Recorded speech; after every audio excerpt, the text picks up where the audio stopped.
Papa Dudut. Ako nga pala si Agatha, 30 anyos, broken-hearted nitong taon lamang. Nagkahiwalay kami ng fiancé ko isang buwan after niyang mag-propose sa akin.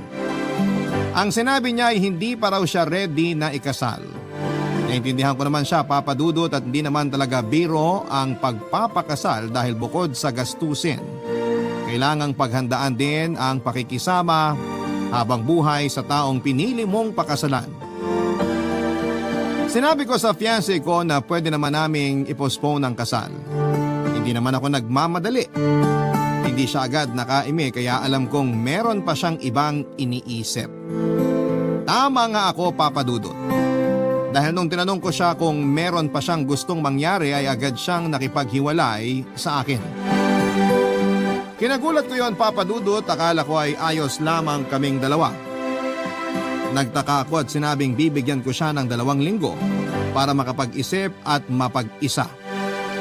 Baka kasi nabigla lang siya dala ng takot sa pagpapakasal. Baka naman kasi ayaw niyang tapusin ang relasyon namin. Umayag naman siya at umaasa kong makakahinga ang utak niya sa 2 linggong yon. Kaya lang after 2 weeks ay tuluyan namang nagkaroon ng pahinga at tuldok ang relasyon naming dalawa. Sinabi niyang ayaw na raw niya akong makarelasyon. Tinanong ko kung bakit at sinabi niyang gusto niyang subukang mamuhay ng mag-isa. Dahil simula raw 15 years old ay hindi na niya nasubukang mabakante dahil palagi siyang nakikipagrelasyon. Nasaktan ako, Papa Dudut. 3 taon ng relasyon namin kaya sinubukan kong ipaglaban yon pero panay lang ang iling niya.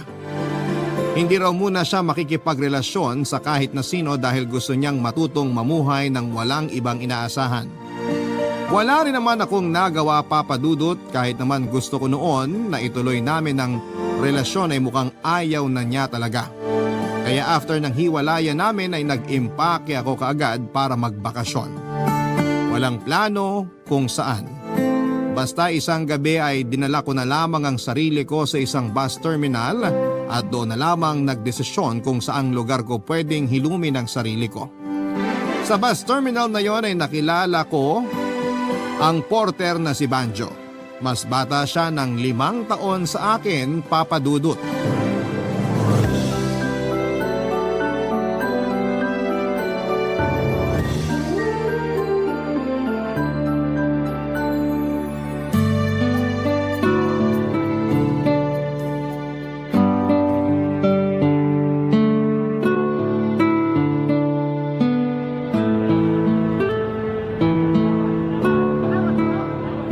Hello ma'am, porter po ako. Banjo po pala. Papatulong po kayo sa bagahe nyo? Hindi na. Kaya kong dalhin ng sarili kong bagahe. Hugot ba yan? Anong hugot? Sinagot ko lang ang tanong mo. Akala ko kasi hugot. Kasi mukhang ang bigat ng dinadala mong bagahe. Hugot ba yan? Nakuha mo. Saan ba ang bus na sasakyan mo? Para ihatid na kita. Kahit magkano lang ang iabot mo. Pangkain lang. Iabot? Huh! Siniguro ko namang naiabot ko sa kanya lahat ng kailangan niya para maging masaya siya. Mukhang hindi ako makakatulong sa bagahe mo ngayon. At wala naman akong balak magpatulong kasi kaya ko ang sarili ko. Ang bigat ng pinagdadaanan mo. Okay lang bang sa iba ka na mag-alok magbuhat? Kasi kailangan ko na mapag-isa ngayon. Tutulungan lang naman kitang buhatin ang bagahe mo. Ayaw kong umasa sa tulong ng iba para sa pinagdadaanan ko. Thank you na lang. Ang ibig kong sabihin, yung mga literal na bagahe o bagyong bubuhatin ko. Tulong mo na rin sa akin para may pangkarinderya ako mamaya. Hindi ko pa nga alam saan ako pupunta. Yun lang. Dapat nagplano ka muna bago ka nag-empake at pumunta dito sa bus terminal. Sana napagplanuhan ko na rin kung saan pupunta yung relasyon ko para hindi ako naliligaw ngayon. Si ma'am naman, hindi ko napaghandaan yung mga hugot mo. Hindi rin ako handa nung iniwan niya ako. Sa ganda niyong yan, iniwan pa kayo? Luma na yung pick-up line na yan. Di napapasa sa akin yan kung nagbabalak kang landiin ako. Sarado ng puso at panty ko. Bakit biglang may nagsasarang panty? Ang bala ko lang naman kumita ng pera kapag nabuhat ko na yung mga bagahe mo. Pues malulugi ka sa akin kasi balak kong sarilinin lahat ng bagahe ko. Sabi mo eh. Ay, Saan ba magandang pumunta ngayon para magbakasyon? Sakay ka ng taxi. Tapos, saan pupunta? Umuwi ka muna ng bahay mo kung hindi mo alam kung saan ka pupunta. Sino ka para utusan akong umuwi? Hindi ka naman inuutusan. Nagsasuggest lang kasi nagtanong ka rin naman. Hindi mo naman kailangang umalis kung hindi ka pa ready. Eh bakit siya? Bigla na lang umalis sa buhay ko kahit hindi pa ako ready. Paano may papaliwanag sa akin yon, ha? Paano ko ipapaliwanag? Eh di naman ako ang iwan sa'yo. Sa kanya ka maghanap ng paliwanag, wag sa akin. Porter lang ako. Parehas kayong mga lalaki. Nadamay na naman kaming lahat. Kung isang lalaki lang ang may kasalanan sa'yo, siya lang ang sisihin mo, ma'am. Wag mo naman kaming idamay lahat. Eh di sorry. Ikaw kasi. Magsusorry na nga lang, kailangan galit pa.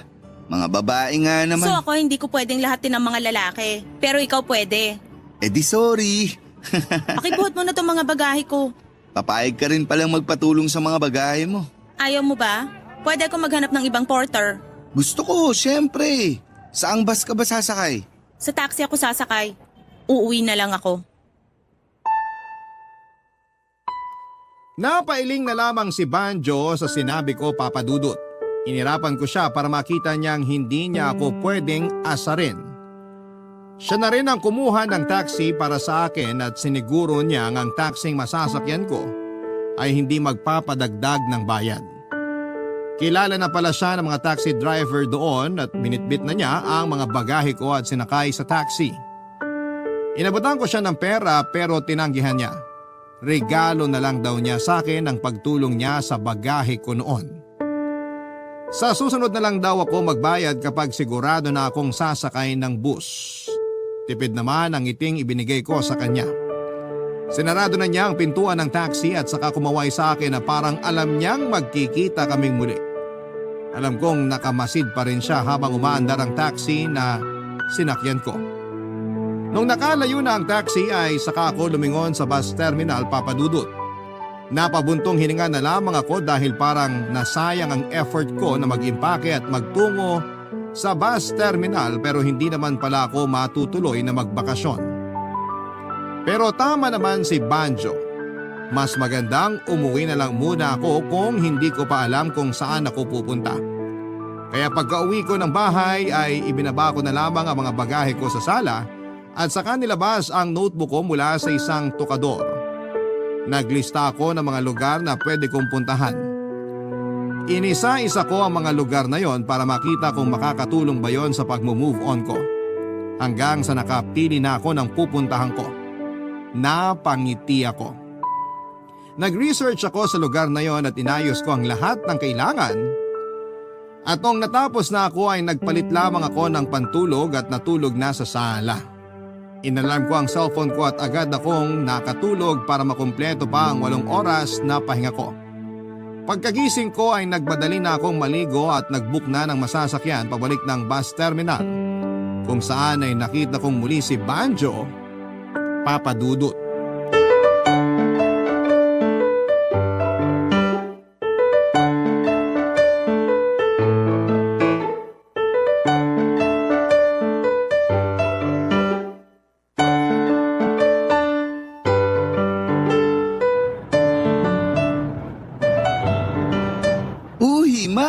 Welcome back! Ano na naman ba? Hindi pa ba tapos ang pagtataray mo sa akin? Libre na nga yung pagbuhat ko ng bagahe mo kagabi ah. Binabayaran kita, ayaw mo naman. Suklian mo na lang ako ng kabaitan. Di naman ako kaaway. Ewan ko sa'yo. Alam mo na ba kung saan ka pupunta? Oo, sa Quezon. Dun sa dulo yung mga bus papuntang Quezon. Pero mamaya pang 2:00 yung susunod na biyahe. Maghihintay pa ako ng 2 oras? Hindi mo ba chinek yung schedule ng bus bago ka pumunta dito? Hindi. Ayun lang. Kung gusto mo habang naghihintay ka, pwede tayong magkwentuhan muna. Bakit kaya hindi ka na lang magbuhat ng bagahe ng ibang tao para kumita ka pa? Tapos na ang trabaho ko. Pauwi na nga ako kaso nakita kita. Mas maigi kung umuwi ka na lang. Kaya ko na to. Minsan, kapag sinasabi nating kaya natin, ang gusto talaga nating iparating sana matulungan tayo. Ganun ka ba, ma'am? Ma'am? Agatha ang pangalan ko at hindi ako ganun. Hindi ko talaga kailangan ng tulong mo. Kung hindi mo naman pala kailangan ng tulong ko, Ako na lang ang tulungan mo. Wala pa kasi yung kaibigan ko na susundo sa akin para rumakit. Baka lang ha. Kung hindi naman mahirap para sa'yo baka pwedeng magkwentuhan muna tayo. Anong pagkukwentuhan natin hindi naman tayo magkakilala? Ayun nga ang maganda ron. Hindi tayo magkakilala kaya marami tayong pwedeng mapagkwentuhan. Sabihan mo ako ng mga bagay na hindi ko pa alam. Ganon din ang gagawin ko. Ay, pasalamat ka na lang talaga at wala pang sasakyan kong bus. Payag ka na? Baka mamaya bigla kang maningil ah. Hindi na to kasama sa trabaho ko bilang porter. Gusto lang kitang makilala. Naku, alam ko na yan. Paraan yung mga lalaki yan para malaman kung may pag-asa kayo naligawan ng isang babae. Hindi mananalo yung linyahan na yan sa akin, Banjo. Hindi. Wow, nakakakilig. Natatandaan mo pa pala ang pangalan ko. Isang beses ko lang sinabi sa'yo kagabi ah. Matandain akong tao. Lahat naaalala ko. Ang hirap mo palang maging karelasyon? Baka bawat kasalanan ng karelasyon mo, naaalala mo pa siguro. Kung ayaw nilang may naaalala ko, wag silang gumawa ng kasalanan sa akin. Tao lang naman at nagkakamali. Tao lang din ako at nakakaalala. At nasasaktan kapag may naaalala. Pwede bang malaman kung bakit ganyan ka umugot? Mukhang bago lang ang sugat mo eh. Parahan mo na nga ako ng taxi. Sabi ko naman sa'yo, tapos na kanina pa yung trabaho ko eh. Babayaran ko OT mo. Parahan mo na lang ako ng taxi at tulungan mo akong bitbitin tong bagahe ko. Teka, may nasabi ba ako? Wala. Ako ang may nasabi. Kaya please, parahan mo na ako ng taxi para makauwi na ako. Nagulat si Banjo sa sinabi ko. Nanginig ako noon at gusto nang makauwi kaagad. Nakapara naman agad ng taxi si Banjo at saka tinulungan akong buhatin ang mga bagahe ko, Papa Dudut. Inabutan ko siya ng 50 pesos pero tinanggihan niya at sinabing tapos na ang trabaho niya. Initian niya ako at saka kumaway sa akin habang papalayo ang taxi, Papa Dudut. Sa taxi na ako kumalma at sa taxi na rin ako maluwag na nakaiyak. Hindi naman ako napansin ng taxi driver dahil nakatutok siya sa kausap niya sa kanyang cellphone. Mabuti na lamang at yon ang nasabi ko sa sarili ko. Tinapos ko kaagad ang iyak ko bago pa bumigat ang daloy ng trapiko dahil baka mapansin ako ng taxi driver na maghahatid sa akin pa uwi ng bahay. Ang mahigit 30 minuto bago ako makarating ng bahay, pagkabukas ko ng pintuan ay agad kong ibinagsak ang mga bagahe ko sa sala. Binagsak ko na rin ang katawan ko sa sofa at doon ay pinagpatuloy ang pag-iyak ko na nabitin sa loob ng taxi. Hindi ako okay, yon ang katotohanan. Pinilit kong magbakasyon kahit na hindi ko sigurado ang pupuntahan at hindi plansyado ang lahat. Naging impulsive ako dahil gusto ko lang matakasan ang bigat at sakit na nararamdaman ko sa hiwalayan namin ng fiancé ko. Wala pa man din sa mga malalapit na tao sa buhay ko ang nakakaalam ng hiwalayan namin. Mag-isa kong ginagapang ang paghilom ng sugat ng puso ko.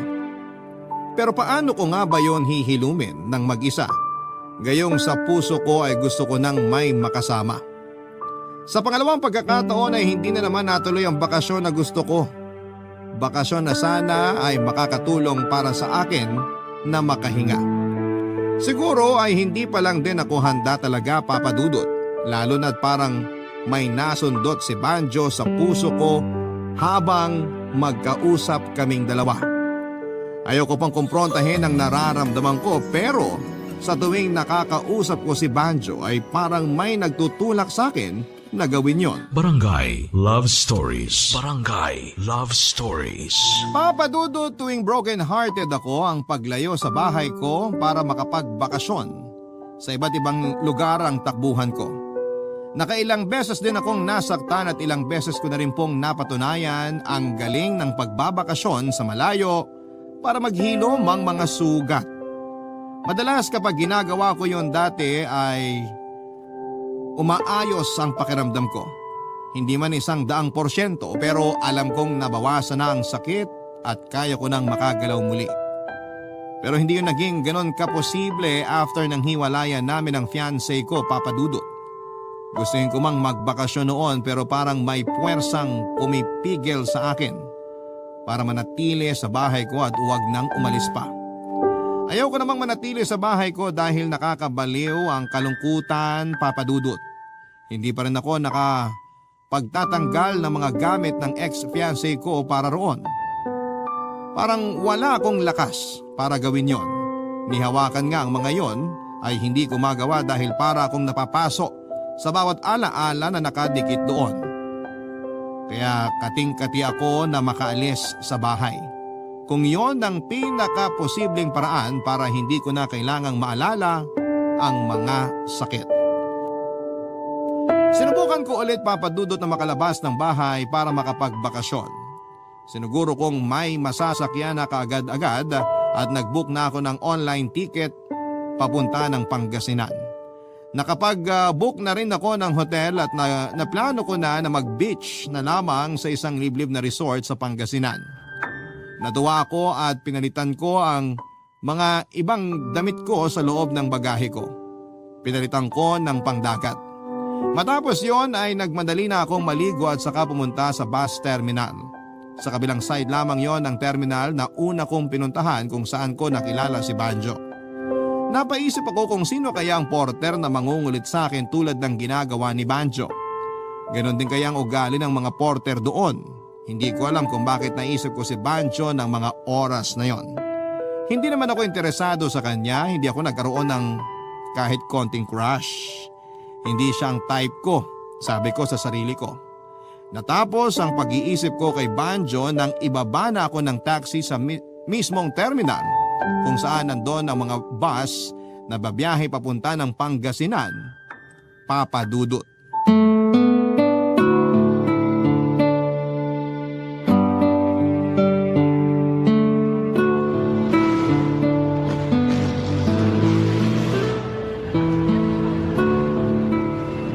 Uy, Agatha! Banjo, anong ginagawa mo rito? Porter! Di ba sa kabilang terminal ka? Kapag Huwebes, dito ako. Mas maraming bumabiyahe papunta ng Pangasinan kapag Huwebes. Sinundan mo ko eh. Ay, hala. Paanong sinundan? Hindi ko nga alam kung saan ka nakatira at kung saan ka pupunta. Pangalan mo lang ang alam ko tungkol sa'yo at ang dalawang itim na bagahe mo. Siguro kinontsaba mo yung mga taxi na nasakyan ko, no? Sa kanila ka nagtanong tungkol sa bahay ko. Uy, ang praning. Bakit ka ganyan? Sobra namang lala ang nagawa ng ex mo para magkaroon ka ng ganyang trust issues? Hindi mo talaga ako sinundan? Mabutasan man yung shorts mo? Hindi. Nagtatrabaho lang ako. At para sabihin ko sa'yo, matagal nang may butas ang shorts ko. Okay. Tulungan mo na ako sa mga bagahe ko. Yes, ma'am. Anong bus ka? Biyaheng Pangasinan, yung aalis ng 1 p.m. Bus 2305 ba yan? Oo, tama. Naku, nasiraan yung bus na yan. Kanina pa inaayos pero alanganin. Niloloko mo ba ako? Kausapin mo yung dispatcher. Andun siya sa gawing kanan. Yung nakasombrero ng pula. Kanina pa siya niraratrat ng mga pasahero na kasabay mo sana sa biyahe. Paano na to? Hindi na naman ako matutuloy magbakasyon? Baka ilipat lang kayo sa ibang bus. Pero ibang oras na yon. Huwebes kasi ngayon tapos holiday pa bukas. Maghihintay na naman ako. Meron ka pa rin namang masasakyan. Maghihintay ka lang siguro. May tinatawagan na silang bus na pabalik na rin dito sa terminal. Bakit ba parang ayaw ng universe na magbakasyon ako? Hindi ako maalam sa trabaho ng universe pero hindi kaya senyales na to para sabihin sa'yo na hindi pa to yung tamang oras para umalis ka? Bakit naman ako pipigilan ng universe na umalis? Baka ayaw niya, natakasan mo ang problema mo. Paanong tinatakasan sinusolusyonan ko nga tong lungkot ko? Tinatakasan mo yung lungkot mo? Hindi mo ba kayang kumprontahin at iproseso muna ang nararamdaman mong lungkot? Ano to? Talk to Papa ng Barangay LS? Kailangan payuhan ako? Tinutulungan lang kitang maintindihan yung mga senyales na binabato sa'yo kamo ng universe. Pass. Ayoko ng ganitong usapan. Minsan, kailangan lang natin ang kausap kapag nalulungkot tayo. Para hindi na kailangan tumakas. Hindi na kailangan umalis. Diba? Hindi kasi ganyan ang paniniwala ko. May kanya-kanya tayong paraan para makawala sa lungkot. Pagbabakasyon ng sakin at hindi maghanap ng makakausap. Suggestion lang naman. Baka kasi hindi na umuubra yung nakasanayan mong paraan para makawala sa lungkot. Try mo rin yung bago. Baka yun ang gustong iparating sa'yo ng universe. Pakuha na lang uli ng taxi. Hindi ka na maghihintay ng panibagong bus? Matapos mo akong sermonan sa dapat kong gawin sa buhay ko, nawala na ako ng gana na maghintay ng bus. Hindi naman masama ang intensyon ko. Alam mo minsan, maganda na gawin mo na lang yung trabaho mo bilang porter. Ginagawa ko naman. Tinutulungan kita sa bagahe mo. Ibang bagahe ko yung gusto mong pakialaman. Sure ka na bang hindi ka na maghihintay ng bus? Ikuha mo na lang ako ng taxi. Ngayon na. Papadudod, hindi agad nakakuha ng taxi si Banjo. Kaya natagalan akong kasama siya sa bus terminal. Panayang tingin ko sa mga bus na nasa loob ng terminal at nag-aalangan ako kung itutuloy ko bang maghintay ng bus o mas magandang umuwi na lamang ako. Baka nga naman kasi may gustong iparating sa akin ng universe sa kung bakit laging nauudlot ang mga biyahe ko. Sa huli nakapag-decide akong umuwi na lamang, pagkatapos noon ay nakakuha na ng taxi si Banjo. Tinulungan niya ako sa bagahe ko at nilagay yon sa tabi ko pagkasakay ko ng taxi. Ngumiti lamang siya sa akin at inabot ko ang 100 piso sa kanya pero tinanggihan niya. Pasori na lang daw niya para sa akin kung nagalit man ako sa mga sinabi niya. Hindi ko na rin pinilit pang kunin niya ang pera dahil nagmamadali na noon ang taxi driver na makaalis bago pa maipit sa matinding trapiko. Mabilis namang nakaalis ang taxi at sa paglayo noon ay saka ko nilingon ang pwesto ni Banjo. Andun pa rin siya at nakatingin sa taxi na sinakyan ko. Pagka-uwi ko ng bahay, para akong nanghina. Nag-overthink kasi ako sa pinag-usapan namin ni Banjo. Hindi ko talaga akalain na isang porter ang makakapagpalito sa isipan ko. Ibang klase itong si Banjo. Naligo ako at nagpalit ng pantulog at nawawala kasi kahit papaano ang lungkot ko kapag nakapagsusuot ako ng pajama. Naganda ako na makakain ko mula sa refrigerator at iginilid ko ang aking mga bagahe. Habang mina-microwave ko ang aking pagkain ay inayos ko ang binukong hotel sa Pangasinan para i-reschedule ko yon. Tinanong ako ng receptionist kung ano raw ang araw na i-reschedule ang nabukong kwarto. Hindi ako kaagad nakasagot. Sa unang pagkakataon nga hindi ako naging sigurado kung kailan ko kailangan ng bakasyon. Sinabi kong tatawagan ko na lamang silang muli at pagkatapos noon ay napaiyak na lamang ako. Hindi na rin ako nakakain pa dahil sa unang pagkakataon ay hinayaan ko ang sarili kong maging totoong malungkot. Pagkatapos kong umiyak ay naghilamos ako at saka binitbit ng pagkain ko mula sa microwave at saka pumara ng taxi. Nagpahatid ako sa bus terminal.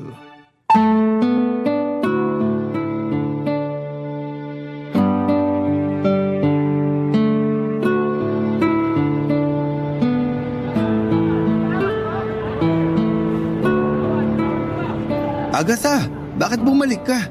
May pinainit akong ulam sa microwave. Tapos? Babiyahe ka na ba? Asan ang mga bagahe mo? Hindi ako babiyahe. Gusto ko lang i-share sa'yo tong pinainit kong bulalo. Ayokong masira sa ref, kaya dapat makain na to. Tama rin naman. Mahilig ka ba sa bulalo? Kapag malamig ang panahon at kapag nasa inuman. Hindi ako umiinom. Hindi rin malamig ang panahon ngayon.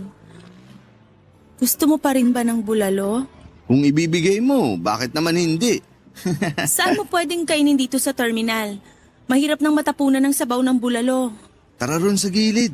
Walang masyadong pumapwesto ron. Tara. Sige.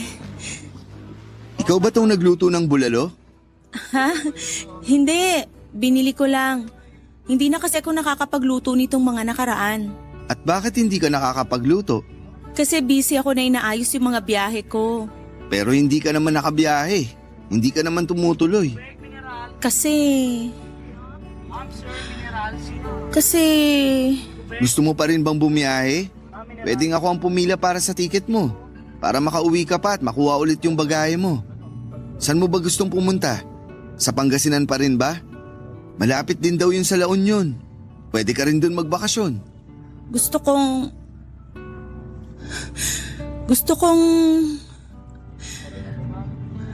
kong payagan yung sarili kong maging malungkot. May maitutulong ba ako? Palungkutin mo ko. Ha? Iparamdam mo sa akin na hindi naman masamang maging malungkot. Na hindi dapat tinatakasan yon. Agatha, ayos lang maging malungkot. Bakit ba pakiramdam ko pinagdadamutan ko ang sarili kong makaramdam ng lungkot? Siguro kasi yan ang paraan mo para protektahan ang sarili mo. Pero kailangan kong maging malungkot, di ba? Kasi tao ako at may pinagdadaanan. Pwede bang malaman kung ano yung pinagdadaanan mo? Hindi ko pa kayang sabihin sa'yo yan. Pero malungkot ako. Ito lang ang kaya kong sabihin sa'yo sa ngayon. Irerespeto ko yung desisyon mo na wag sabihin sa akin kung ano man yung nagpapalungkot sa'yo. Alam mo, lagi kong tinatakasan ang lungkot. Tuwing broken ako, tatakbuhan ko ang lungkot. Magpapakalayo-layo ako hanggang sa mawalan na ako ng koneksyon sa lungkot. Bakit ngayon ayaw mong magpakalayo-layo ulit? Ilang beses mo na akong nakita na hindi natuloy sa bakasyon. Baka sign na talaga to na hindi pagtakas ang solusyon. Ano pala? Baka hindi ko naman kailangang lumayo. Kailangan ko lang ng malalapitan. Malalapitan? Makakausap? Oo, parang ikaw. Baka hindi bakasyon ang kailangan ko. Baka kailangan ko lang talaga ng kausap. Tulad ng sinabi mo dati. Balang araw kaya masasabi mo sa akin kung bakit ka nasaktan? Kung bakit ka tumatakas? Siguro. Pero sa ngayon, gusto ko lang may masabihan na tanggap kong malungkot ako. Nakakatuwa. Nakakatuwang malungkot ako? Hindi. Nakakatuwang hindi ka na nagpapanggap. Salamat nga pala rito sa bulalo mo ha. Ang init ng sabaw. Ganun ba talaga kapag pinainit sa microwave? Matamis ang ngiti ni Banjo na nagpasalamat sa akin, Papa Dudut. At pagkatapos noon ay nagpaalam siya kung pwedeng higupin na niya ang sabaw dahil natutuyo na raw ang lalamunan niya. Natawa na lamang ako at hinayaan siyang namnamin ang bulalo na binigay ko. Maraming tao sa paligid namin, mga taong nagmamadali, mga taong nagagalit, mga taong naliligaw at mga taong hindi mapakali. Kami naman ni Banjo ay nasa gilid lamang. Umambon at lahat pero hindi kami natinag sa pwesto namin. Nakwento ko sa kanya mga nangyari sa mga nauna kong ex maliban sa ex-fiancé ko. Saka na, sabi ko. Ang mga sugat na gumaling na ang siyang kaya ko lamang sabihin sa kanya. Nagtanong si Banjo kung totoong gumaling na ba ang mga sugat ko. Napaisip ako, baka nga kaya hanggang ngayon nauulit ang sakit dahil hindi ko magawang totoong hilumin ang pinagmulan ng una kong sugat. Baka kasi lumipas lang ang mga araw at mga nararamdaman ko pero hindi nagamot ang sugat ko. Sa pag-uusap namin ni Banjo ay maraming mga bulong sa sarili ko. Mga bulong na hindi ko nagawang pakinggan dati dahil mas ginusto kong malunod sa ingay ng pagtakas. Mga bulong na gusto nang sumigaw pero pilit kong tinakpan ng bibig, wag lang ipaunawa sa akin na may kailangan akong ayusin. Ang dami kong tinakasan na dapat kong daanan lalo na ang kalungkutan. Sa takot na makaramdam muli ng kirot, mas pinili kong wag pakiramdaman ang lungkot. Tumakbo ako, tumakas ng paulit-ulit, hindi pala yon ang tama. Sa pag-uusap namin ni Banjo ay marami mga bulong ang tuluyan ng nakawala, Papa Dudut. Handa na ako. Handa na akong makinig sa maliit na boses sa gitna ng pagkatao ko. Ang boses na siyang magtuturo sa akin sa kung paano ko ba gagamutin ang sugat na tinatakpan ko lamang pansamantala pero ayaw ko namang hilumin. Kaya mas lalong lumalala, Papa Dudut. Barangay Love Stories. Barangay Love Stories. Nagpatuloy ako sa pagpunta sa bus terminal hindi para magbakasyon para tumakas kundi para hanapin si Banjo at makausap. Tinataon ko na bibihira ang tao sa terminal para hindi naman ako makasagabal sa kanyang trabaho. Siyempre, inaabutan ko pa rin siya ng pera. Nung una ay tinatanggihan niya pero nagpupumilit ako. Alam kong malaking abala ang patuloy kong pagpunta roon. Kinuha naman niya at nagpasalamat. Sinabi niyang kailangan din talaga niya ng pera. Hindi naman na niya kailangang magpaliwanag. Lahat naman ng tao ay kailangan ng pera. Magkakaiba lang ng halaga ng pera ang kailangan natin. Marami kami napag-usapan, Papa Dudut. Sa totoo lang ay marami ako nasabi sa kanya na hindi ko nagawang sabihin sa iba. Na kahit sa mismong sarili ko ay hindi ko magawang ikwento.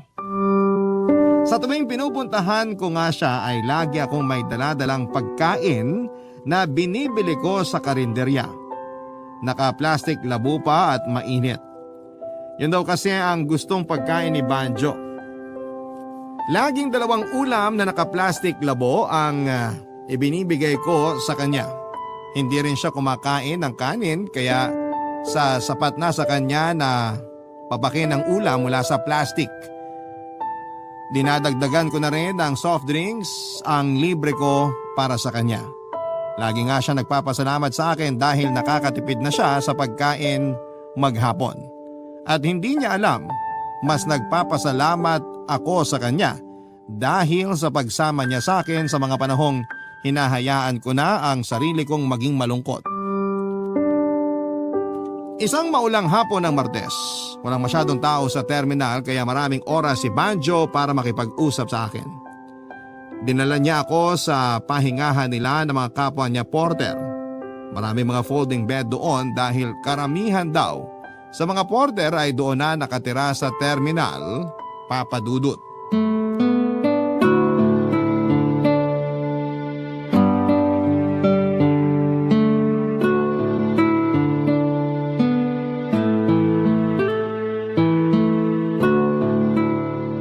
Thank you ulit sa ulam ha.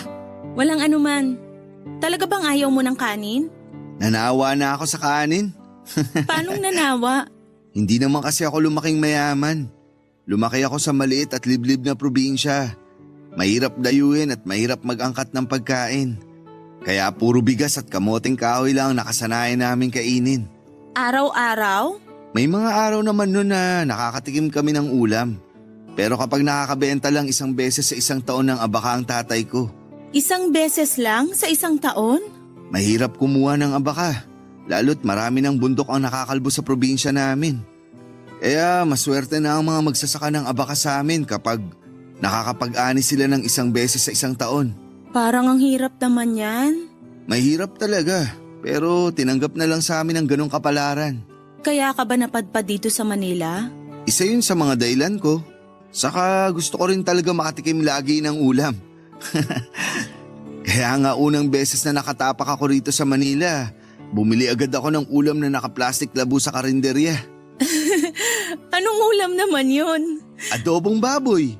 Ang sarap nung nagmamantika pa yung sabaw. Mas masarap sana yun kung naipares mo sa mainit na kanin. Mas lalo mo magugustuhan yung nagmamantikang sabaw. Lalo kung medyo basa pa yung kanin. Sabi ko nga sa'yo, nanawa na ako sa kanin. Kaya pinagbigyan ko naman yung sarili ko na makatikim ng ulam. Tapos na ako sa kanin. Kailan ka kaya uli kakain ng kanin? Kapag kaya ko nang bumili ng kanin at ulam ng sabay.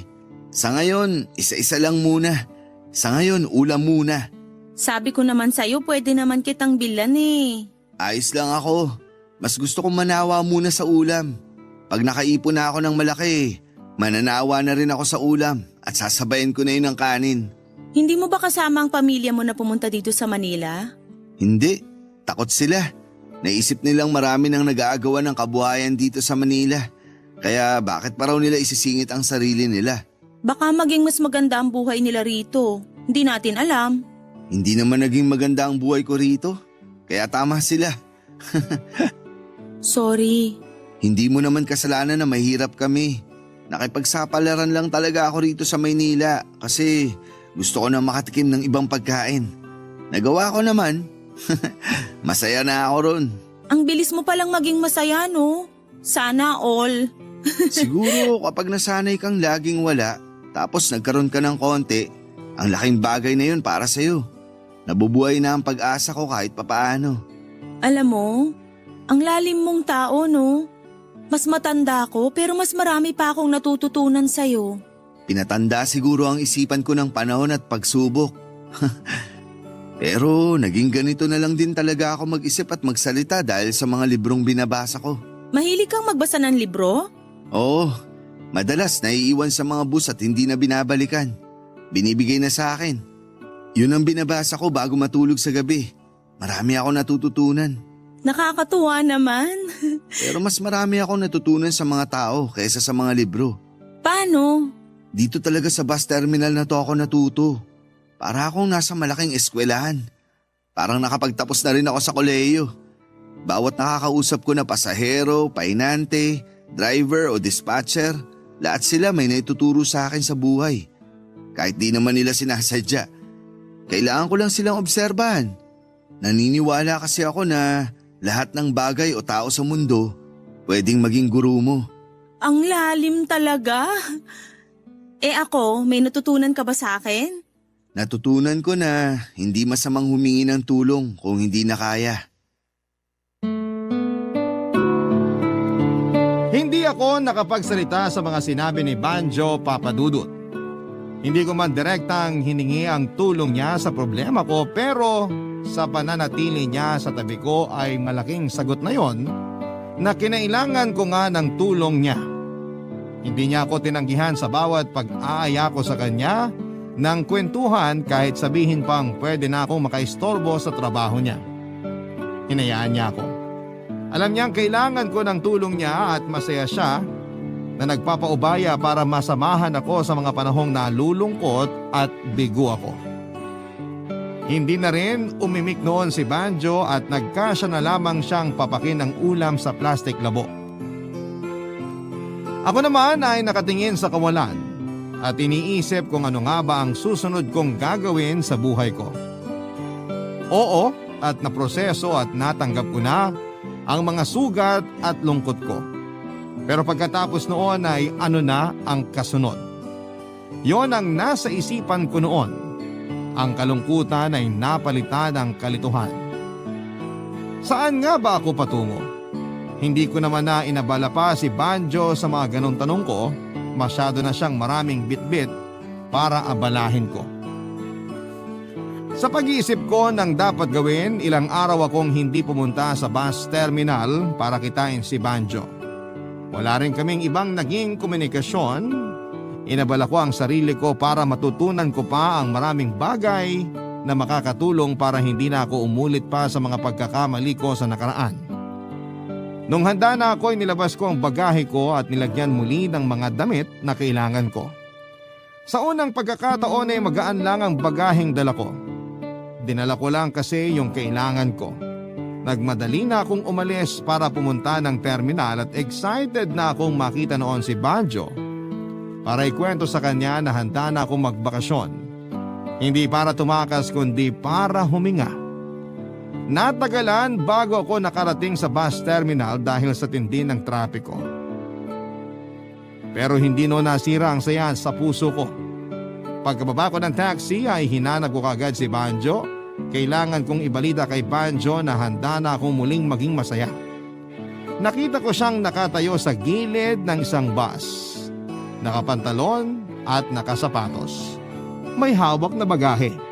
Mukhang mas mabigat kesa sa akin. Pero kayang-kaya niyang dalhin yon.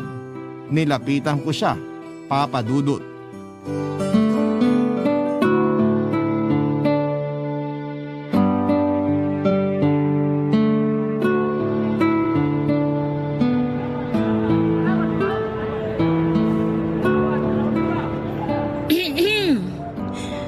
Mukhang mabigat ang dala mong bagahe ah.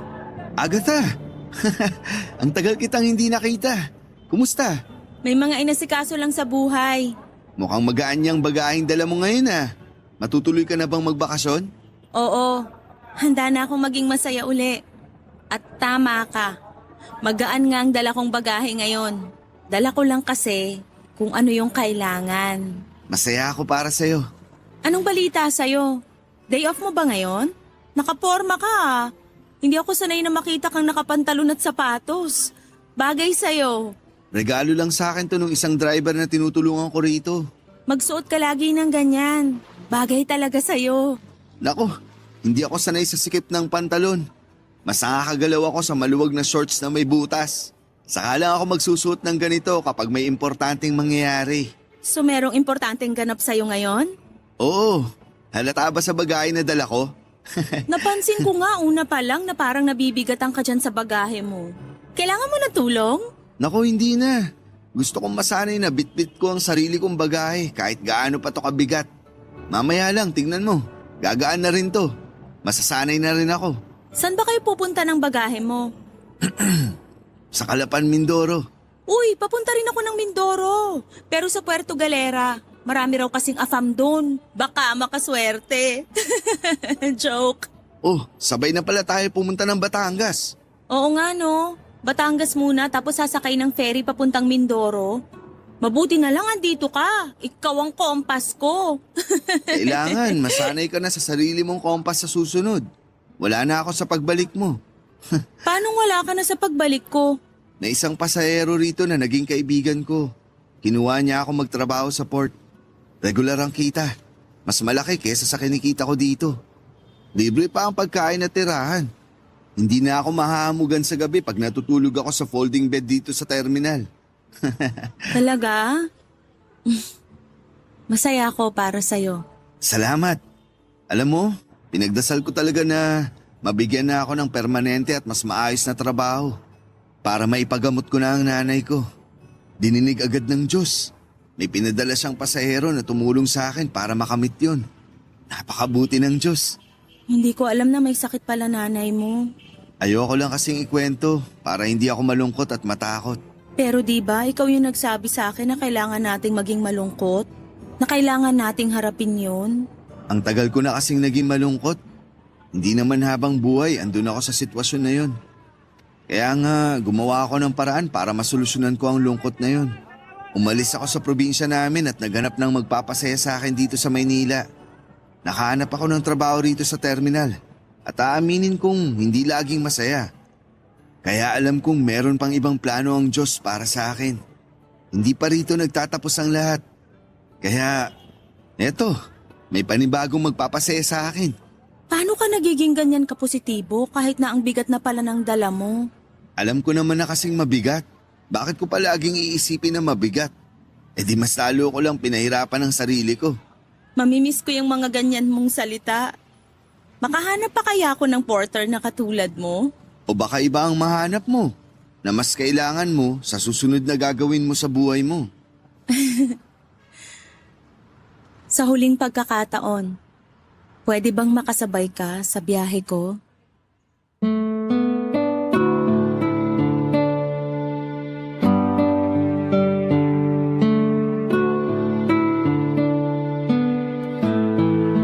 Sabay kaming sumakay ng bus patungo sa Batangas.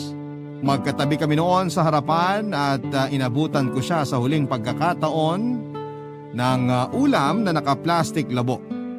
Adobong baboy na nagmamantika ang sabaw noon. Nagpasalamat siya at sinabing kakainin na lamang niya yon pag nakarating na siya sa Calapan. Bibili na raw siya ng kanin dahil mukhang masarap daw ang sinuggest ko dati na ipares yon sa nagmamantikang sabaw ng adobong baboy. Napangiti ako. Alam kong mamimiss ko ang kasimplehan ni Banjo. Pero wala akong dapat na gawin. Hindi ko siya dapat pigilan na puntahan ang daan at kapalaran niya. Masaya kaming nagkwentuhan habang umaandar ang bus palayo sa Maynila. Maiksi lang ang biyahe namin yon, pero isa yon sa mga hiniling ko na sana ay pabagalin ng oras. Sabay na rin kaming sumampa ng ferry patungo sa Calapan kung saan ay matatapos ang biyahe naming magkasama. Doon ako nakaramdam ng lungkot. Napansin kong parehas lamang kami ng nararamdaman ni Banjo. Hindi kami parehong umimik noong nakababa na kami ng ferry. May iwan na noon sa port si Banjo habang ako naman ay babiyahe na papunta ng Puerto Galera. Habang nasa biyahe ay napaisip ako.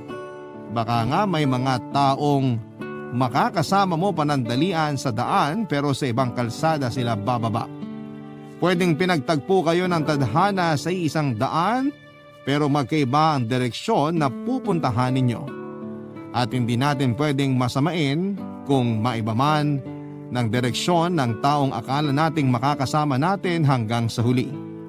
Magkaiba tayo ng purpose sa buhay at ito lamang ang kailangan nating isipin lagi sa tuwing nalulungkot tayo pag may taong nagpapaalam sa atin. Maraming salamat po sa pagbabahagi ng aking liham sa inyong #1 radio program sa Barangay Love Stories. Hangad ko na mapakinggan ito ng paulit-ulit sa inyong Spotify kung saan ako madalas na tumatambay. Muli maraming salamat po sa lahat ng bumubuo ng Barangay LS 97.1. Ang inyong forever kapuso't kabarangay, Agatha. Dear Papa Dudut, maikli lamang ang buhay at ito minsan ang nakakalimutan natin. Masyado tayong tutok sa mga pangarap natin sa hinaharap sa puntong hindi na natin na-enjoy ang mga blessing na meron tayo kasama ang mga mahal natin sa buhay. Kaya naman ako hanggat makakaya ko ay palagi akong naglalaan ng oras para sa pamilya ko. Papa Dudut, ako nga pala si Reman, 45 years old mula sa Caloocan at nakapangasawa ng isang napakagandang African-American na dalaga, si Zuri. Una kaming nagkita ni Zuri sa debut party ng pinsan ko taong 2006. Unang sulyap ko pa lamang sa kanya ay agad nang naakit ang puso ko sa taglay nitong kagandahan. Nakakabighani kasi ang mga ngiti nito habang sumasabay ang kanyang katawan sa mga saliw ng tugtugin ng gabing yon. Matangkad siya, ang kulay ng balat nito na mayahalin tulad ko sa kulay ng barakong kape, ang pinaka nangibabaw sa lahat. Buong gabi ay wala akong ibang ginawa kundi ang magnakaw ng tingin sa direksyon niya kasama ang mga kaibigan nito.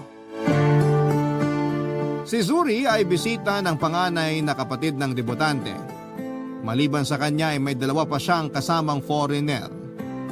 Dahil likas na sa akin ang makisalamuha sa mga tao, ay hindi ko na napigilan ang ipakilala ko ang sarili ko sa kanilang grupo. 27 years old lamang noon si Zuri nung una ko siyang nakilala. Pareho kami ng edad at first time lang daw nilang magbakasyon sa Pilipinas matapos silang imbitahan ng pinsan ko na nakilala nila noong nagpunta sila sa Thailand. Medyo mahiyain si Zuri, Papa Dudut. Pero hindi ko makakalimutan ang gabing yon dahil first time lang na tumibok ang puso ko para sa isang estranghero, Papa Dudut.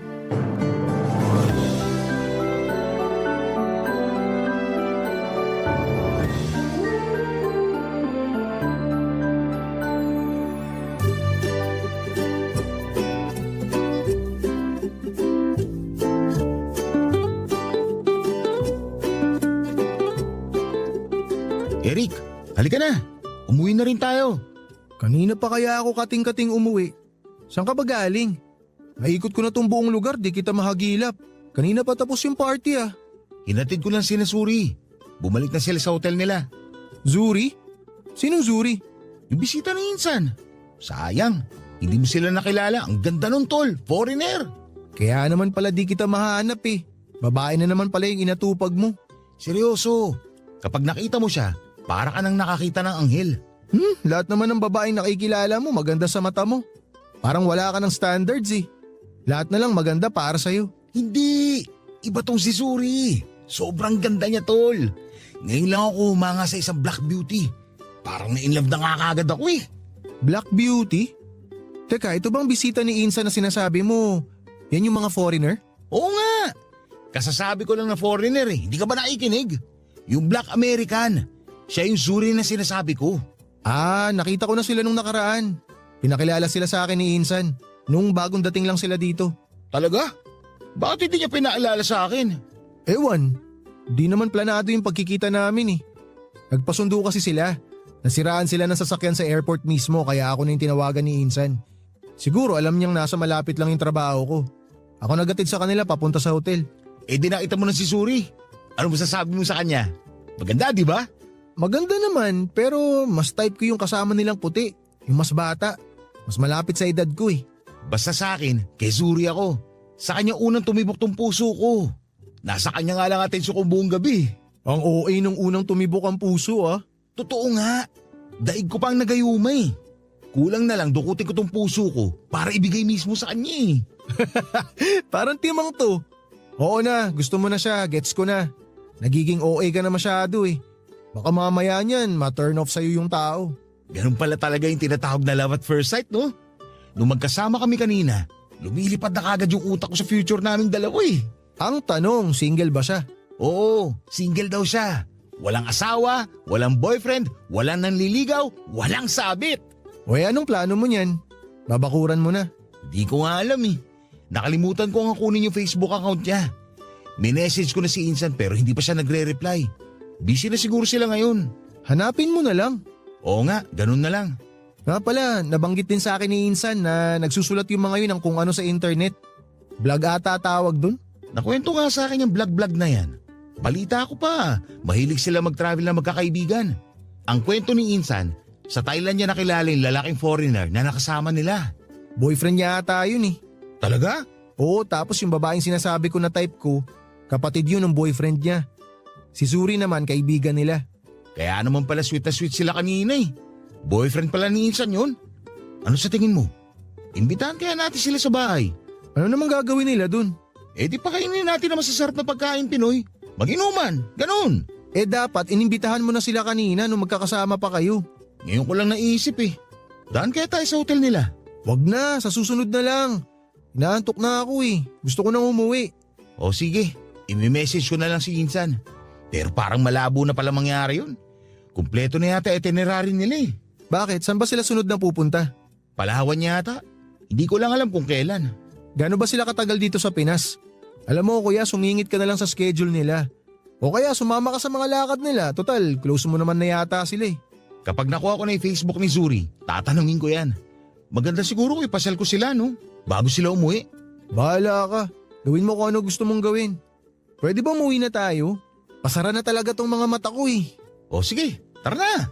Ikaw mag-drive ah. Hindi ka na ba lasing? Hindi naman ako nalasing kaya pwede ako mag-drive ngayon. Konti lang ininom ko kanina. Sinabayan ko lang sila. O sige, iuwi mo ako na maayos ha. Basta ako sa biyahe pa lang pa uwi, matutulog na ako.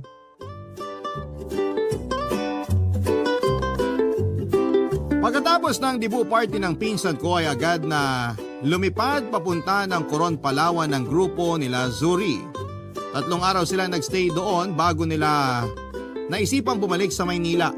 Noong time na yon ay kinukulit ko na ang pinsan ko para malaman ang Facebook account ni Zuri. Hindi ko alam kung bakit pero sobrang attracted talaga ako sa kanya, Papa Dudut. Kinontak ko si Zuri sa Facebook matapos kong makuha ito sa pinsan ko. Saka ako nag-offer na ipasyal sila sa Maynila bago sila bumalik ng US at pumayag naman sila. Nagpunta kami sa Intramuros Rizal Park National Museum at kung saan-saan pa, Papa Dudut. Sa maikling panahon ay mabilis kaming nakabuo ni Zuri ng pagkakaibigan.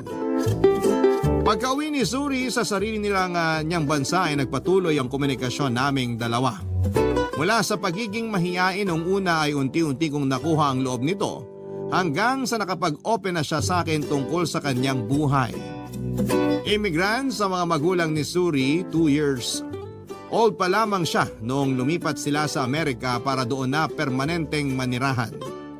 May 2 siyang kapatid at dati siyang preschool teacher bago niya naisipang iwan ng propesyon na yon para maging full-time travel blogger. Matapos ang 5 buwan na komunikasyon namin, ay sinubukan kong ligawan si Zuri. Hindi ko inaasahan na sasagutin niya ako, Papa Dudut.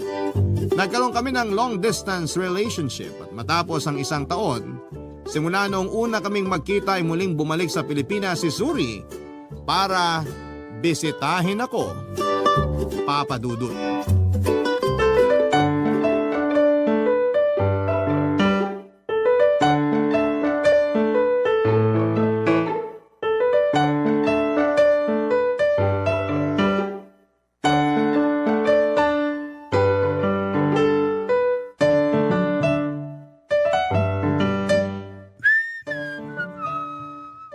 Daming alikabok. Ilang taon na bang hindi napupunasan tong mga to? Kuya, lalabas ako. Pairam ng kotse. May papabili ka ba?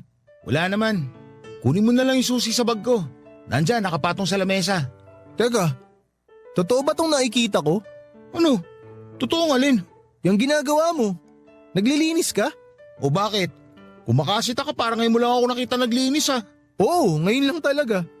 Anong nainom mo? Ba't bigla kang sinipag? Ipuin ko nga yan noo mo. May sakit ka ba? Uy! Ano ba ginagawa mo? Doon ka nga. Wala akong sakit. Bakit ka naglilinis? Ano, kabilugan ba ng buwan mamayang gabi? Nagkaroon ka na ba ng spiritual intervention kaya masipag ka na ngayon? Darating na sa linggo si Suri. Nakakaya kung madatatnan niya itong bahay na madumi. Kaya nagje-general cleaning ako ngayon. Magbabakasyon ulit si Zuri? Oo, namiss siya daw ako eh. Naks! Sabihin mo magdala siya ng pasalubong ha. Kahit chocolate lang, masaya na ako. Si Raulo, maya ka naman. Alam na ba nila mama at papa? Hindi pa. Gusto ko silang isurprise. Mabuti naman naisipan mo siyang ipakilala. Tagal mo ring tinago yung relasyon niyo eh. Hindi ko naman tinago. Hindi lang ako nagkukwento. Saka, hindi rin naman nagtatanong sila mama at papa. Kaya hindi ko na rin sinabi. Pagdating ni Suri, magugulat na lang sila. Ayos! Kasama niya ba yung mga kaibigan niya? Sabihin mo sa kanya, magdala siya ng kaibigang single tapos pakilala niya sa akin. Wala siyang kasama. Solo lang siya ngayon. Ako lang naman yung dadayuhin nun eh. Sayang naman. Magtatagal ba siya rito? Mga 2-3 linggo siguro. Depende. Saan siya tutuloy? Dito sa atin? Oo. Inoffer ko na tong bahay since mag-isa lang naman siya. Masyadong magastos kapag nag-check-in pa siya sa hotel. May extra naman tayong kwarto rito eh. Saka maganda na yung para makabanding niya sila mama. Talagang seryoso ka na dyan sa Zuri na yan ha? Ito na talaga yung tol. Siya na talaga. Sandali lang. Kaya ba siya uuwi? Kasi magpapakasal na kayo? Si Raulo hindi pa. Mag-iisang taon pa lang kami. Kasal na kagad. Gusto lang talaga niya ako makita kasi syempre, nung last nakita namin, hindi pa kami. Gusto niya siguro makatikim ng ano mo. Ano? Ng pagmamahal mo. Alam mo na yun. Loko-loko ko talaga. Isi-celebrate lang namin yung anniversary namin bilang magkarelasyon. Sus, kunwari ka pa. Basta, ipakita mo sa kanya ang galing ng mga lalaking Pilipino ha. Yung tipong di na siya babalik sa bansa nila pagkatapos. Kung ano-ano pa pinagsasabi mo dyan, umalis ka na nga. Ginugulo mo lang ako eh.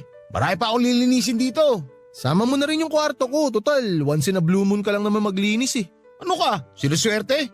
Linisin mo sarili mong kwarto. Akala ko ba general cleaning yan? Di ba pag general cleaning, buong bahay yun? Kasama mga kwarto? Sige, lilinisin ko kwarto mo. Bayaran mo kung 1,000. Ay, ako na lang pala maglilinis.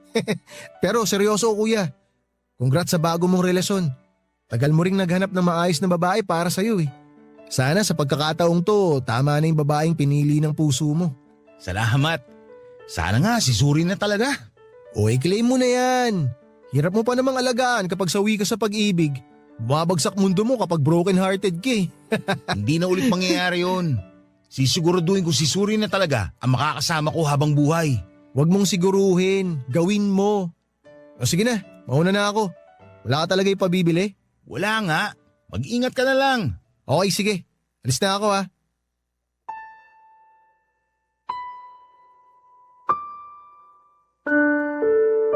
Papadudod, sobrang excited ko noon sa pagdating ni Zuri. Pinagandaan ko yon ng mahabang panahon dahil ipinangako ko sa kanya na pagbalik niya ng Pilipinas ay formal ko na siyang ipapakilala sa mga magulang ko bilang girlfriend. Pero ang sana'y masayang pagpapakilala na inaasahan ko ay nauwi sa isang malaking disappointment. Hindi nagustuhan ng mga magulang ko si Zuri bilang girlfriend ko. Ang dahilan nila kung bakit ayaw nila sa nobya ko ay ang kulay ng balat nito. Hindi daw ako bagay sa kanya. Nagulat ako dahil hindi ko inaasahan ang pagiging racist ng mga magulang ko, Papa Dudut. Sobrang nadismaya ako noong nalaman kong kulay ng balat ni Zuri lang ang dahilan kung bakit sila tutol sa relasyon namin. Nirason pa nila na gusto nila ng Pinoy na manugang kahit na ang totoo ay sobrang saya pa nila noong minsang nagkaroon ako ng girlfriend na Koreana.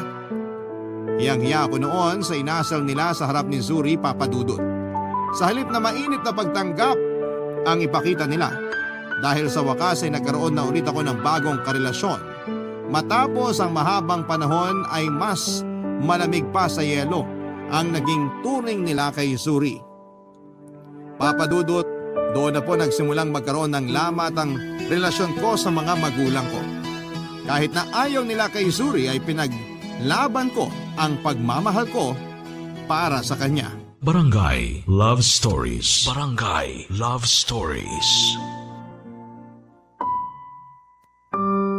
Papa Dudut, celebration noon ni Ayesha para sa kanyang 8th birthday bilang isang pamilya na kami na mahilig mag-travel ay sa Batanes po kami nagpunta. Matagal na yun sa bucket list ni Zuri na travel destination na gusto niyang puntahan.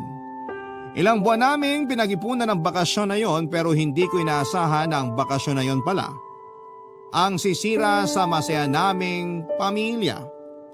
Papa Dudut, nalunod si Zuri sa huling araw namin sa Batanes. Naiwan kami noon ni Ayesha sa hotel para mag-ayos ng gamit samantalang nagpaalam naman ang asawa ko na maliligo lamang sa dagat saglit bago kami tuluyang umalis. Nung napansin kong ilang oras na ang lumipas, Papa Dudut, ay nagulat ako sa mga kaganapang yon.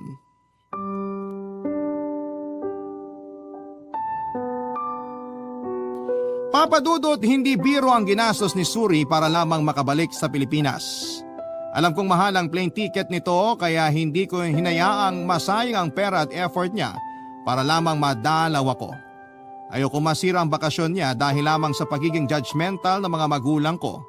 Kaya ang ginawa ko na lamang ay nag-decide ako na i-check-in siya sa isang hotel. Pagkatapos noon ay pinasyal ko si Zuri sa mga lugar na hindi pa niya napupuntahan sa Metro Manila. Nagpunta rin kami sa Tagaytay at doon namin in-enjoy ang isa't isa. Papa Dudut, mabilis na nagustuhan ni Zuri ang Pilipinas. At kaya naman noong 3rd anniversary namin ay nag-decide siya na sa Pilipinas na lamang tumira. Umupa kaming dalawa ng sarili naming apartment at bumukod kami sa sarili kong pamilya. Naging maganda naman ang pagsasama namin ni Zuri, Papa Dudut, maliban sa mga magulang ko na hindi pa rin tanggap ang relasyon namin. Ay wala na kaming ibang naging problema pa. Sa loob ng 5 taon naming pagsasama bilang magkasintahan ay nagpasya na nga po kaming dalawa na magpakasal na, Papa Dudut.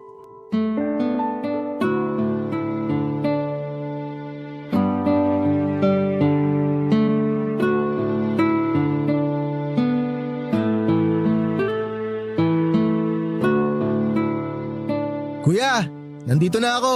Ang tagal mo. Kanina pa ako nag-aantay dito. Anong balita kay Zuri? On the way na raw sila.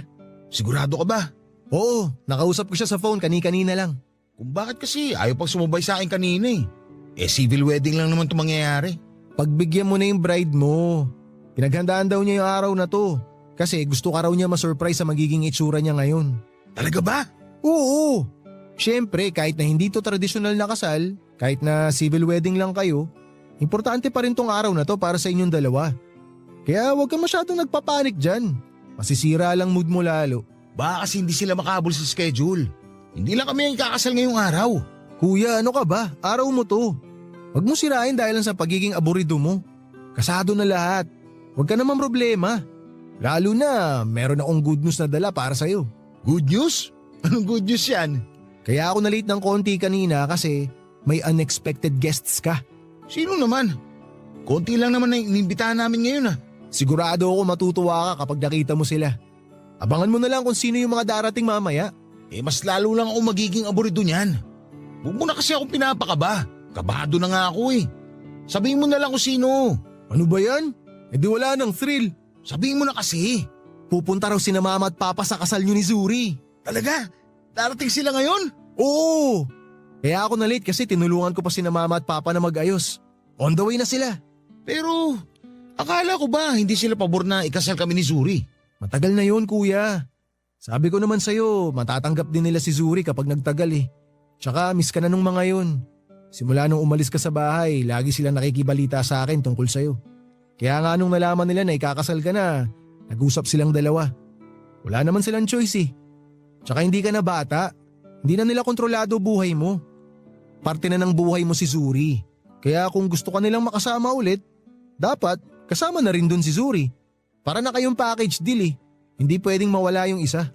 Sigurado ako matutuwa nito si Suri kapag nakita niya sina mama at papa mamaya. Salamat, tol! Wala yun, pamilya tayo eh. Meron man konting hindi pagkakaintindihan pero sa huli, tayo rin naman ang magsusuportahan. Ay, ito na talaga yun. Ikakasal na ako, tol! Congrats kuya! Masaya ako para sa'yo. So, kumusta naman ang feeling? Maliban sa pagkaparaning, ano pang nararamdaman mo ngayon? Halo-halo na eh. Masaya, kinakabahan, nostalgic. Kasi parang kailan lang nung ipinapanalangin ko tong araw na to. Tapos eto na ngayon mismo. Mangyayari na yung matagal kong dalangin. Pero higit sa lahat, excited ako sa magiging bagong buhay namin ni Suri. Sana magkaanak kayo agad para magkaroon na ako ng pamangkin. Agad ba ka mo? Nagawa na ng paraan yan. Teka, wag mo buntis ba si Suri ngayon? Oo, nadali mo. Buntis nga si Suri ngayon. Magiging tito ka na. Talaga? Ang bilis naman natupad ng hiling ko. May hipag na ako tapos magkakaroon pa ako ng pamangkin agad-agad. Nice! Kaya naman pala excited ka eh. Pero sikreto na lang muna natin yun ha. Saan na lang natin sabihin yun sa publiko kapag ready na si Suri? Sa publiko? Feeling artista. Sige, wag kang mag-alala. Ligtas ang sikreto nyo sa akin. Salamat. Tara na sa loob. Doon na lang tayo maghintay. Papa Dudut, hindi agad-agad pero unti-unti ring naging open ang mga magulang ko kay Zuri. Mabuti na lamang at never nagtanim ng sama ng loob ang asawa ko kina mama at papa. Matapos nilang malaman na nagdadalang tao si Zuri ay sila na mismo ang nag-alaga sa kanya. Maya't maya ang pagdalaw nila noon sa apartment namin, lalo na si mama, para dalhan kami ng pagkaing niluto niya. Marami din siyang ibinigay na advice kay Zuri para mapangalagaan ito ang katawan niya habang nagbubuntis.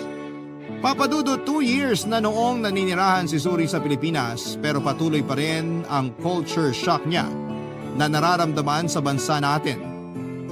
Nagulat siya na marami palang pinapaniwala ang pamahiin ng mga Pinoy kapag buntis. Pinagbawalan kasi siya ni mama noon na manood ng mga horror na palabas lalo na mga zombie movies para hindi raw magmukhang pangit ang anak namin.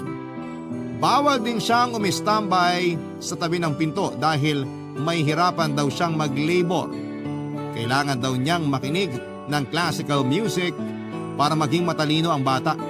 Pinagtawanan lang namin ni Suri ang mga pamahiin na yon, pero bilang respeto na rin ni Suri sa mama ko ay sinunod pa rin niyang mga ito.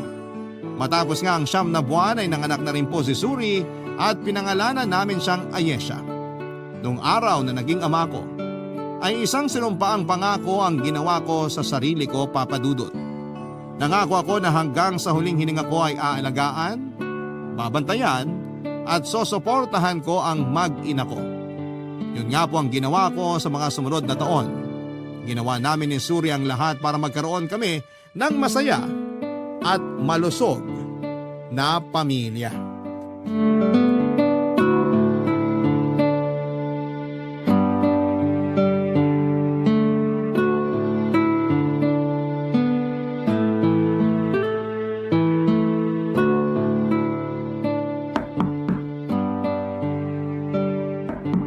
Saglit lang, nandyan na!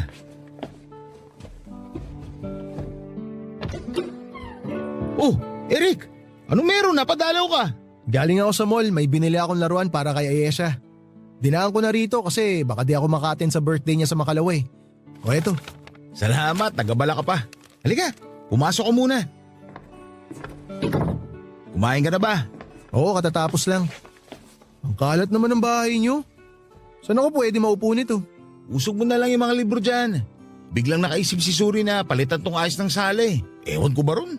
Baba ko na muna tong mga libro lagay ko rito. Nasaan nga pala yung pamangkin ko? Sayang, hindi mo na naabutan. Nandun na sa kwarto. Mahimbing na tulog. Kakatulog nga lang eh. Aga naman matulog nun. Nung oras pa lang Napagod sa kakalaro eh. Hindi na nga nakapagapunan. Si Zuri nasaan? Naliligo. Napagod din yata sa pag-ayos ng gamit kaya ayun. Ipinagpabukas na lang yung sinimulan niya. Ano palang meron? Bakit hindi ka makakapunta sa birthday ni Ayesha? May lakad kami ng girlfriend ko Out of town kami. Hindi ba pwedeng i-reschedule na lang yan? Panigurado hanapin ka ni Ayesha sa birthday niya. Di pwede kuya eh. Importante tong pupuntahan namin. Mas importante kaysa sa pamangkin mo? Ay, sandali lang Saan ko ba nailagay yun? Pangalin? Yung ano? Ayun. O eto. Salo.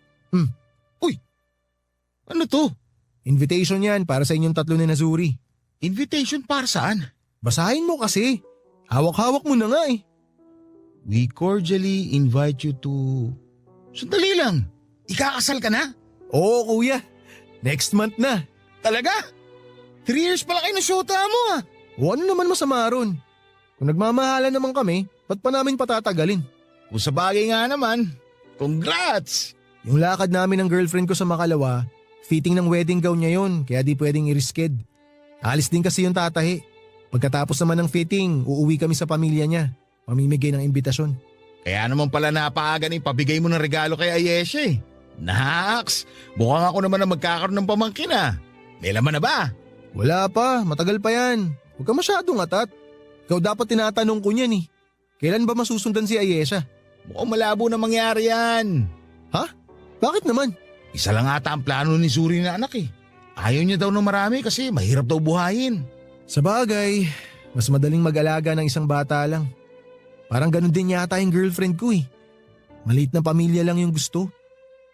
So kuya, maiba ako. Anong may papayo mo sa akin ngayon bilang magkakaroon na rin ako ng pamilya? Meron bang mga dapat tsaka hindi dapat na gawin? Ba't kailangan mo pantanungin yan? Hindi ba dapat? Prepared ka na sa mga ganyang bagay? Bago ka ikasal, dapat alam mo na yung mga dapat gawin. Siyempre, ikaw yung may experience na eh. Maganda rin na bigyan mo ako ng advice para sa mga bagay na hindi ko pa alam. Kanya-kanyang buhay naman yan eh. Iba ka, iba rin ako. Iba ang girlfriend mo, iba rin si Zuri. Basta may papayo ko lang sa'yo, mahalin mo magiging asawa mo. Mahalin mo siya at igalang katulad ng pagmamahal at paggalang na ginagawa mo sa sarili mo. Kapag nag-isang dibdib na kayo, hindi na lang sarili mong iisipin mo. Iisipin mo na rin ang kapakanan ng asawa mo, mga pangangailangan niya, kagustuhan, problema, pangarap, at kung ano-ano pa. Ganyan ba kayo ni Zuri? Oo! Maganda ang komunikasyon namin mag-asawa, kaya masaya kaming dalawa. Magbigayan lang kayo. Kung may hindi man pagkakaintindihan, solusyonan nyo na maayos. Kung maaari, iwasan nyo magkatampuhan. Itatanim ko yung payo mo sa puso ko, kuya. Salamat Walang anuman, tol.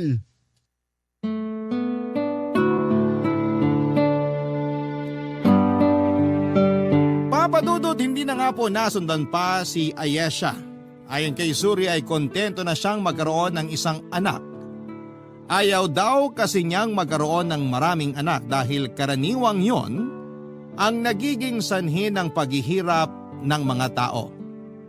Sa mga bansang napuntahan niya ay lagi siyang nakakakita ng mga batang walang maayos na buhay. Walang magulang, walang bahay na masisilungan. Ayaw na raw niyang makadagdag sa overpopulation na pinagdadaanan ng mundo. Agree din naman ako sa kagustuhan ni Zuri, Papa Dudut.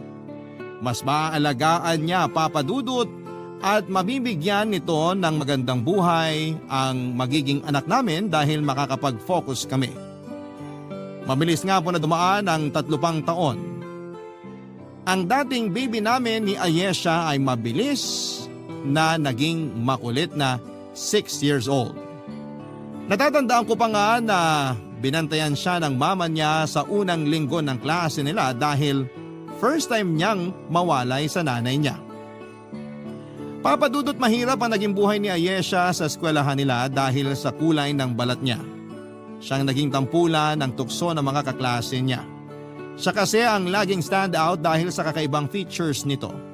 Marami kasi siyang namana mula sa kanyang ina katulad na lamang na magandang balat nito at makapal at kulot na buhok. Dumating nga noon sa puntong ikinahiya niya ang sarili niya dahil sa pagiging racist ng mga kaklase niya. Ganon pa man, Papadudot, ay ginawa namin ni Zuri ang lahat para maibsan ang nararamdaman ng anak namin. Ipinaramdam namin sa kanya na lagi kaming nariyan para samahan siya sa kalungkutan, Papadudot. Hindi rin kami nagkulang sa pagpapaalala sa kanya na walang mali sa kanya. Ang mali ay ang pagiging ignorante ng mga tao sa paligid niya. Naging matatag ang pamilya namin sa mga sumunod pang taon ng buhay naming pamilya. Papa Dudut. Barangay Love Stories. Barangay Love Stories. Celebration noon ni Ayesha para sa kanyang 8th birthday bilang isang kaming pamilya na mahilig mag-travel ay sa Batanes nga po kami nagpunta. Matagal na yon sa bucket list ni Suri na travel destination na gusto niyang puntahan. Ilang buwan naming pinag-ipunan ang bakasyon na yon pero hindi ko inaasahan na ang bakasyon na yon pala ang sisira sa masaya naming pamilya. Papadudot nalunod si Suri sa huling araw namin sa Batanes. Naiwan kami noon ni Ayesha sa hotel para mag-ayos ng gamit samantalang nagpaalam naman ang asawa ko na maniligo lamang sa dagat saglit bago kami tuluyang umalis. Noong napansin kong ilang araw na ang lumipas at hindi pa bumabalik si Suri ay nagpunta ako sa dagat para hanapin siya. Isang kaguluhan ang napansin ko sa tabing dagat. Osyoso ako sa mga tao at nalaman kong isang babae raw ang nalunod. Noong narinig ko ang description nila sa babae, biglang nanlamig ang katawan ko, Papa Dudut. Sinubukan kong tawagan ang cellphone ni Suri pero naiwan pala ito sa hotel. Kabado ay pinuntahan ko ang ospital kung saan ay tinakbo ang babaeng nalunod. At doon ko nga po nakumpirma na si Suri ang babaeng tinutukoy nila. Papadudot, pumunta kaming Batanes ng buo pero umuwi kaming kulang na ng isa. Nalagasan ng pamilya namin. Napakalaki ng puwang na iniwan ni Suri sa buhay namin ni Ayesha. Pakiramdam ko ay sa Batanes na natapos ang masayang buhay namin. Pagkatapos noon ay naging blurry na ang mga alaala ko sa mga sumunod na taon. Napabayaan ko na ang anak ko pati na rin ang trabaho ko. Noong nakita ni Eric ang estado ko ay hinikayat niya akong kinamama na muna kami tumira ni Ayesha para may magbantay sa bata. Tinulungan ako ng pamilya ko para makatayong muli sa sarili kong paa at malaki ang pasasalamat ko na hindi nila kami pinabayaan sa mga nagdaang taon. Papa Dudut.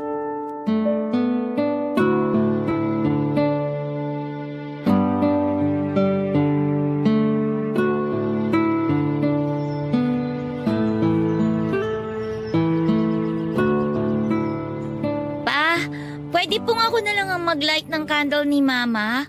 O sige, mag-ingat ka sa apoy ha, para hindi ka mapaso. Opo.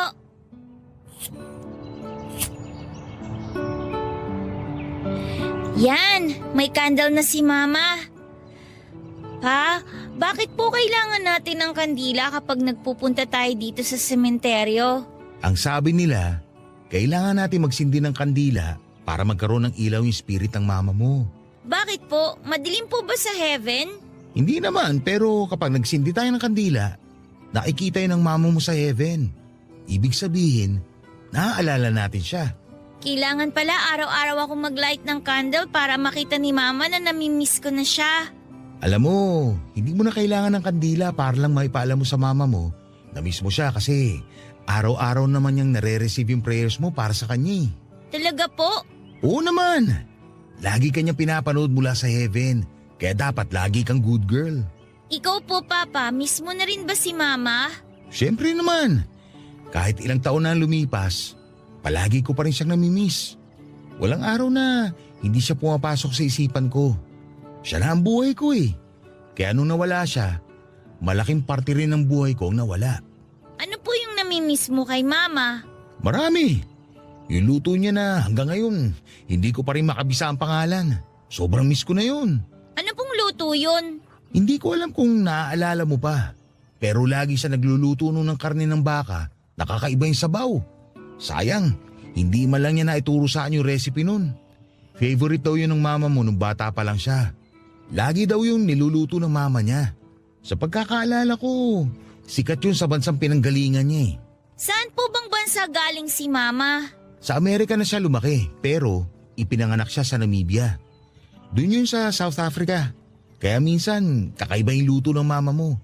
Kasi pinaghahalo niya yung kultura nila sa kultura nating mga Pilipino. Sayang, wala na po akong maalala sa mga niluluto ni Mama dati eh. Hayaan mo. Susubukan ko mag-research para matikman ulit natin yung mga luto niya. Sige po. O ikaw naman, ano namimiss mo sa mama mo? Miss ko na po yung pagbe-braid niya sa buhok ko. Simula nung nawala siya, hindi na po ako nakakapag-braid eh. Pasensya ka na ha. Hindi talaga ako marunong mag-ayos ng buhok eh. Sinubukan ko naman noon pero hindi ko talaga masundan. Oo nga po, nung binraid niyo ako, ang sakit po sa buhok. Tinutokso ko pa ba doon sa school nyo dahil sa buhok mo? Minsan po, pinaglalaroan nila yung buhok ko pero hinahayaan ko na lang po sila. Bakit naman? Kapag inaasar ka ng mga classmate mo, dapat sabihin mo sa teacher mo. Ang sabi po sa akin ni Mama, kapag daw po tinutukso ako ng mga tao, wag ko raw po silang pansinin. Bakit daw? Basta, isipin ko lang daw po na maganda ko. Ano man daw po yung sabihin nila tungkol sa akin, nasasabi lang po daw nila yon kasi kakaiba po ako. Special daw po ako. Tama nga naman. Pero alam mo anak, maganda ka kahit ano pang sabihin nila sa'yo. Namana mo yung ganda ng mama mo eh. Pareho kayo ng ngiti. Yan din po ang sabi sa akin ni Tito Eric. O sige na, mag-pray na tayo para kay mama mo, para makauwi na tayo. Sige po. Ang sabi nila ay may 5 stages daw, Papa Dudut, ang pagdadaanan ng isang taong nawalan. Sa 5 yon, ang ika-4 na stage ang pinakamahirap, ang tinatawag nilang depresyon. Noong mga panahon na yon ay gusto ko na lamang matulog buong araw. Doon lang kasi nawawala ang sakit na nararamdaman ko. Tuwing natutulog ako ay saglit akong nakakalimot.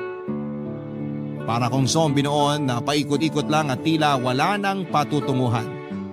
Pero kalaunan ay napagtanto ko na buhay pa ako at buhay pa ang anak ko.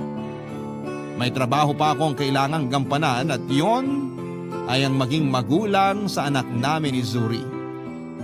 Kailangan ako ng anak ko at yun na nga ang ginawa ko. Pinilit kong bumangon para kay Ayesha.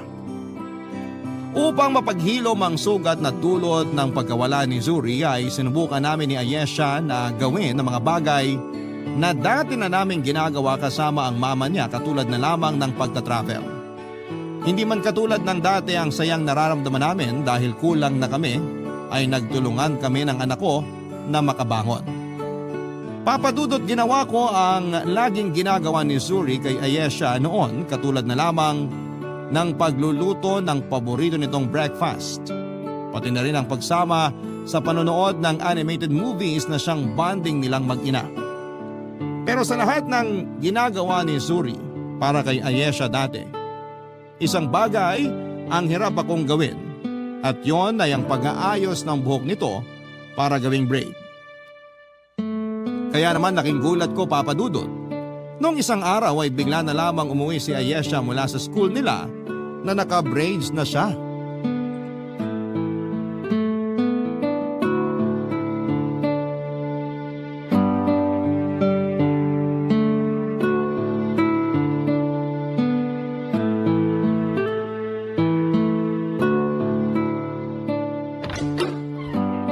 Papa, nandito na po kami ni Tito Eric. Oh, ang aga niyo namang umuwi.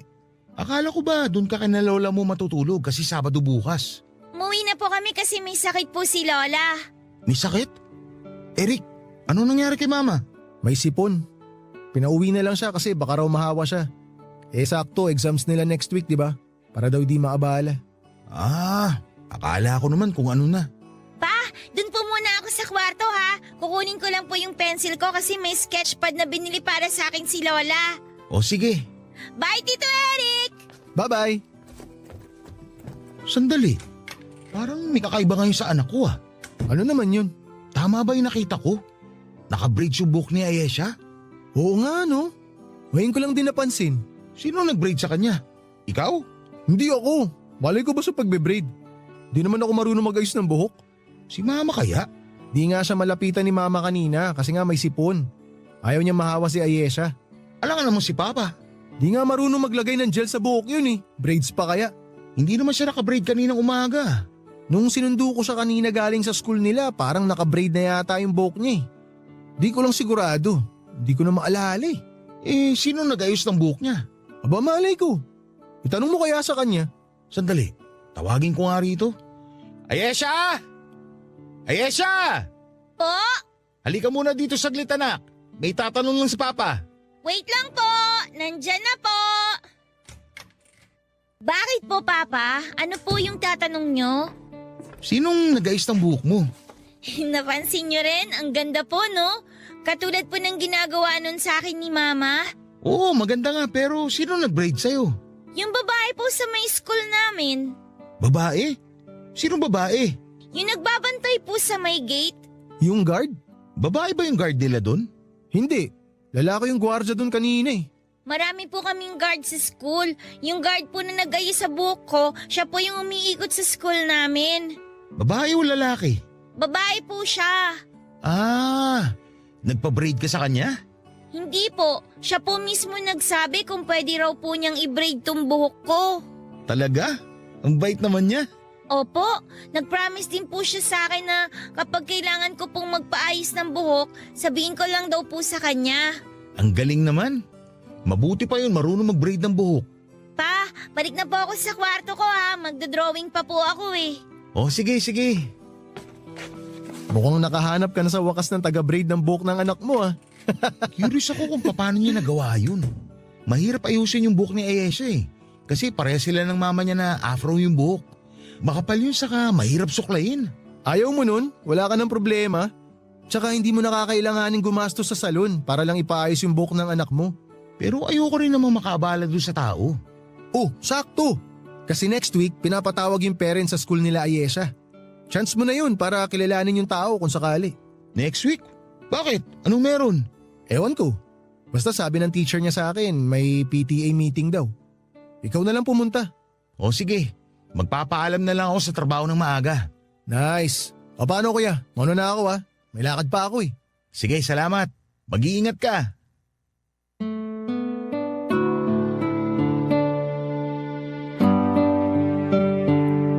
Papadudot noong nagkaroon ng parent-teacher meeting sa school nila Ayesha ay nabigyan ako ng chance na makilala ko ang tinutukoy ng anak ko na babaeng nag-braid ng kanyang buhok. Walang iba kundi ang lady guard ng kanilang eskwelahan. Nakakwentuhan ko siya bago umuwi papadudot at ayon sa lady guard na ang pangalan ay Genevieve. Nakita raw niyang pinaglalaroan ng mga kaklase ni Ayesha ang buhok nito. Sinaway niya ang mga bata at sinamahan niya ang anak ko habang naghihintay ng kanyang sundo. Doon ay naibahagi ni Ayesha na dati nakabraid ang mga buhok niya pero simula noong namatay ang mama niya ay napabayaan na ang buhok nito. Nag-offer si Genevieve papadudot na i-braid ang buhok ni Ayesha. Bago raw naging lady guard si Genevieve ay nagkaroon siya ng 1 taon na experience sa isang beauty salon. Kaya naman madali lang niyang naayos ang buhok ng anak ko nang walang kahirap-hirap. Pinasalamatan ko si Genevieve sa kabutihang ginawa niya. Nag-offer din siya na turuan ako kung papaano ayusin ang buhok ni Ayesha dahil matagal ko nang gustong matutunan yon ay nagpaturo ako kay Genevieve. Doon na po nagsimula ang koneksyon namin ni Genevieve papadudot. Naging friends kami sa social media at di naglaon ay naging close kaming dalawa. Taon na nga ang lumipas bago ako nakaramdam ng pagtingin sa kanya hanggang sa pinagbigyan ko ulit ang puso kong magmahal. Pumasok kami sa isang relasyon at di nagtagal ay si Genevieve na ang tumayong pangalawang ina ni Ayesha. Isang bagong pamilya ang binuo ko. Dala mga ala-ala at aral na natutunan ko sa pamamagitan ng dati kong asawa na si Zuri. Ngayon ay nananatiling matatag ang pamilya namin. Sa katunayan ay may kapatid na po si Ayesha ngayon at magdadalawang taon gulang na po siya. Papadudot, hanggang dito na lamang po ang sulat ko sa inyo. Maraming salamat po sa pagkakataong ibinigay ng Barangay LS 97.1 sa akin para ibahagi ang kwento ng aking buhay, pag-ibig at pag-asa. Dito po sa Barangay Love Stories. Ang iyong kapuso at kabarangay, Reman.